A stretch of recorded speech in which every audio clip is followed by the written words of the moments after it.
Halo guys, kembali lagi bersama saya Sartika. Menari biasanya merupakan bentuk dari ekspresi bahagia seseorang nggak sih? Misalkan lagi ada berita bagus, lagi happy, dengar lagu yang enak, lagu dangdut. Jempolnya langsung goyang nggak sih?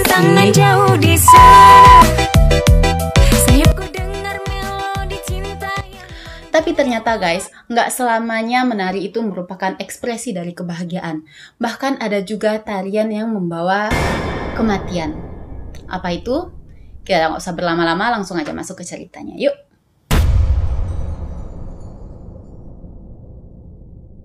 Jadi guys, pada abad ke-14 hingga abad ke-17 itu di Eropa bagian barat diserang oleh sebuah wabah yang dikenal dengan nama wabah menari atau The Dancing Plague. Nah, sebagaimana namanya nih guys, wabah menari ini akan membuat orang yang terserang wabah itu menari-nari tanpa henti, hingga akhirnya badannya lelah dan pingsan. Selama 3 abad wabah ini menyerang, ada sebuah kasus yang sangat terkenal, yaitu kasus yang terjadi di kota Strasbourg, Prancis, yang terjadi pada musim panas tahun 1518, di mana kota Strasbourg ini pada saat itu masih merupakan bagian dari Kekaisaran Romawi Suci.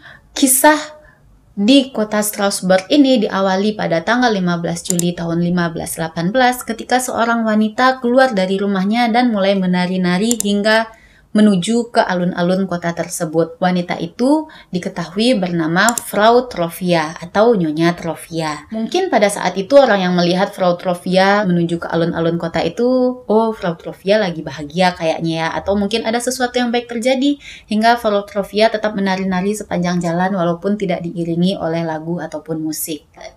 Tapi kok lama-lama dilihat-lihat ya kok ini Frau Trovianya narinya nggak berhenti-berhenti.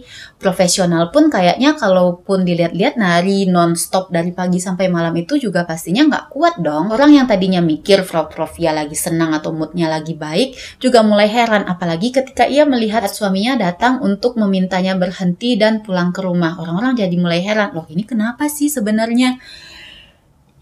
Karena Frau Trovia sama sekali tidak menghiraukan suaminya hingga akhirnya dia pingsan. Barulah Frau Trovia berhenti menari. Tapi guys, Frau Trovia ini dia hanya tertidur atau pingsan selama beberapa jam saja.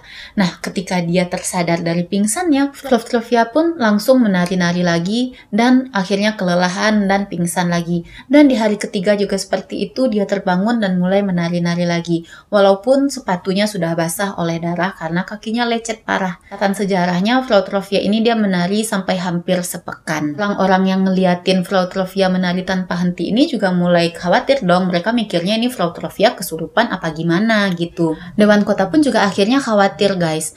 Mereka percaya kalau Frau Trovia ini dikutuk. Jadilah Dewan kota mengambil keputusan kalau Frau Trovia ini dia harus disembuhkan di sebuah gereja di kota Severne. Itu yang jaraknya sekitar 30 mil dari kota mereka, atau sekitar 3 hari perjalanan dengan menggunakan kereta kuda.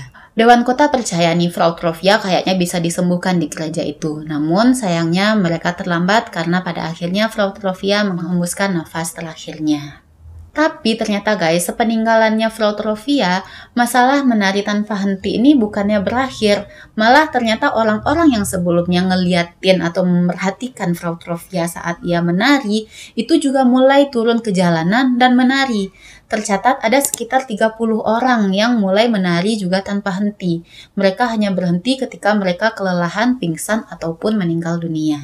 Semakin banyak nih orang yang terkena wabah ini, semakin bingung lah kan ya Dewan Kota mengenai bagaimana cara mengontrol wabah ini. Sehingga mereka pun berdiskusi dengan para ahli. Dikumpulkanlah dokter-dokter yang ada di kota itu dan mereka diskusi. Ini kenapa bisa terjadi wabah seperti ini? Kenapa mereka menari tanpa henti? Dari mana datangnya, bagaimana menghentikannya, apa solusinya? Ada banyak sekali pertanyaan dari Dewan Kota yang mereka harapkan dapat jawabannya dari para dokter ini.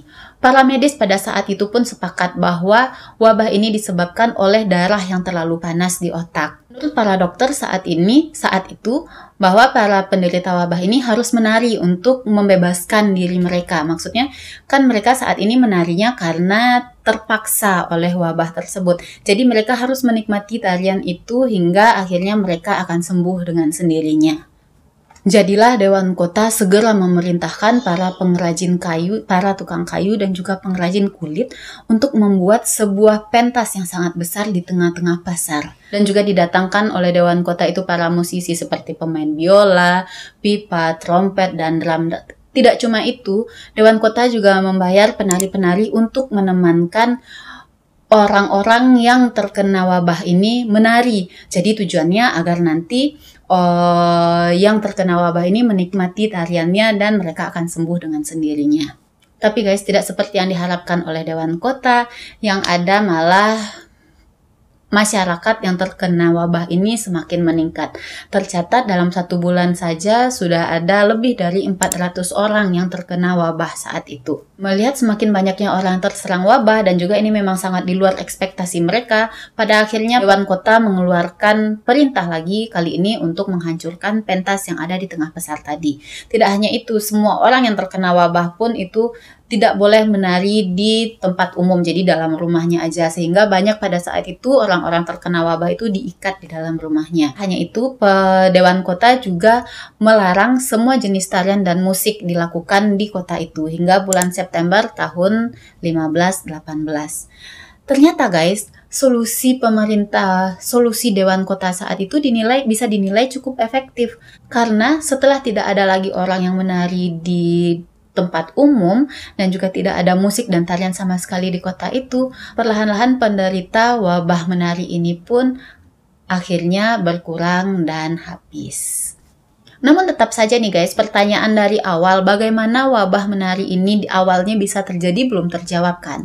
Di samping tadi dari para dokter mengatakan bahwa wabah menari ini disebabkan oleh darah yang terlalu panas di otak. Sebagian masyarakat juga percaya bahwa wabah menari ini merupakan kutukan atau hukuman yang diberikan oleh Saint Vitus atau orang suci kepada orang-orang yang berdosa pada saat itu. Menurut kalian gimana guys? Kalian percaya kalau wabah ini adalah sesuatu yang bersifat supranatural atau malah ada penjelasan ilmiahnya? Komen di bawah ya. Seiring berjalannya waktu, banyak teori-teori yang dikemukakan oleh berbagai ahli mengenai bagaimana wabah ini terjadi. Berikut beberapa teorinya. Kita langsung yuk.